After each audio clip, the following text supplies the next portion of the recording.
Tarkov has been out for years in beta, but are we getting closer to the release of 1.0, and is this potentially the last wipe that we will ever see before that release? Well, today's video I wanted to discuss and get your opinions as to whether or not you think that we are getting very, very close to the release of 1.0 of Tarkov. Of course, the full release of the game, getting rid of that horrible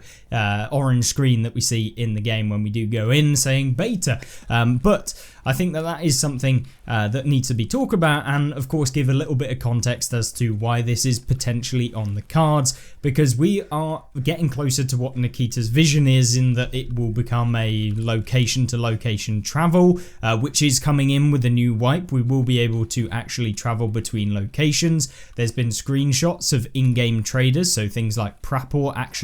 in the game itself being in a 3D environment, which begs the question as to, are we getting to that point where Nikita will actually open this up to a completely new Tarkov experience, removing the whole traders out of the trade screen and entering them into the game, and actually have to go and travel to each of those traders, much like you do with Lightkeeper, but with a series of far easier tasks and easier approaches, and potentially not even a task to actually meet those in the game. And I think that this is something that will potentially come within the near future, and we're starting to see the implementation of some of these features. The new quest line will allow that. When the wipe actually happens, there'll be a quest which essentially kind of emphasizes you going and traveling between the two maps, or between various different maps as you go through, and then once you've kind of gone through that hurdle, the actual location to location travel will remain. So it's a kind of time limited event, and then that actual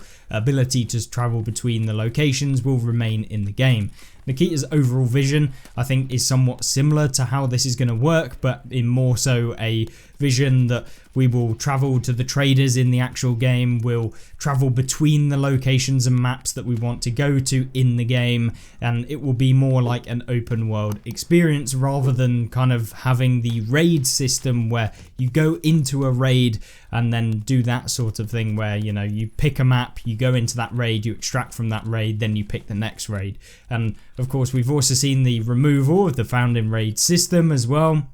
and whether, or at least the found in raid being able to be sold on the flea, and whether we'll see just the complete removal of the found in raid system so that you can just play however you want to, obviously up in the air. We've also got the introduction of new weapons, mechanics, bosses as well. We've got the partisan boss coming in with the new wipe. We've also got the introduction of molotovs and flamethrowers. We've got the introduction of tripwires and claymores and stuff like this, traps essentially, that you'll be able to actually use with the new wipe as well, which the boss, the partisan boss, actually uses to kind of counteract people that have bad PMC karma, which is a system whereby essentially the longer you stay in one spot in a specific map will mean that you end up getting worse PMC karma, whereas if you're moving around the map and playing Tarkov how it's supposed to be played, then you won't end up with such negative karma, and therefore the boss won't aggressively go towards you as much. I'm sure that they will still come towards you and still fight you,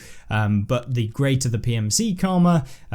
which has a variety of factors, some of them haven't been made public. Nikita himself doesn't even know, or at least didn't know at the time when he did his big reveal of kind of the fact that this boss will potentially be coming into the game, and of course the confirmation of that boss actually coming into the game happening yesterday or the day before when I post this video.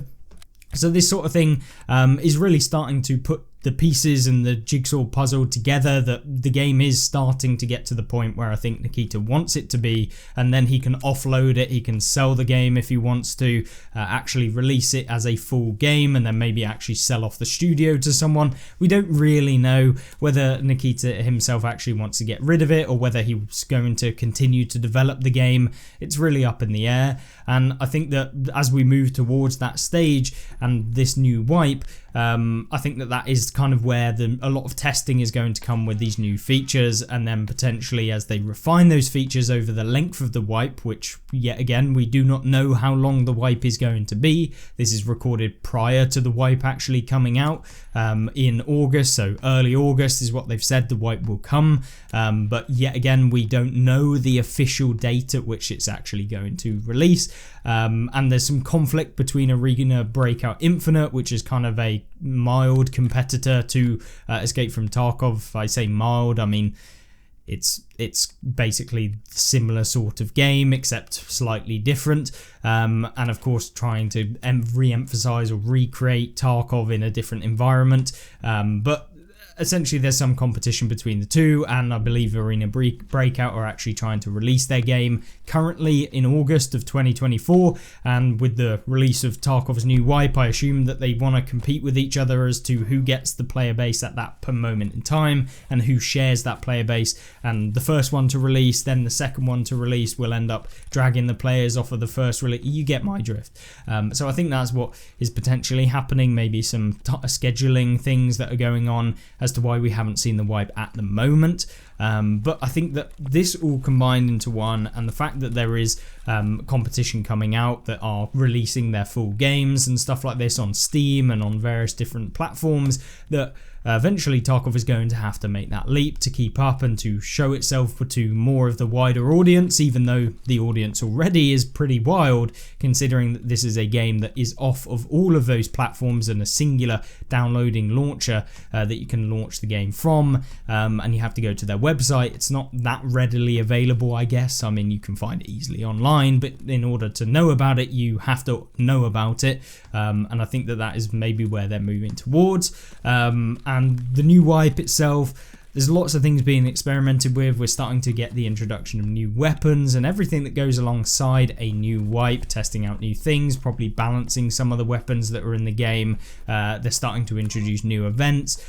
Nikita himself said that with the release of PvE and PvP that they're going to be somewhat separate to a degree, whereby they share some of the global events that happen within Tarkov, as well as having their own individual events that go on PvE as well as on PvP, so that they don't always share those events, especially if they want to drive players to play the PvP mode. With the new wipe, they're trying to introduce an event that actually pushes people onto playing the PvP side as well. So I think this is going to happen and trying to drive up those hype and stuff around the game. And I think the release of PvE and its generic success with a lot of the casual audience of Tarkov, and just having a kind of version of the game that is more playing at your own pace, that you can play maybe once you've burnt out from playing PvP at the beginning of a wipe.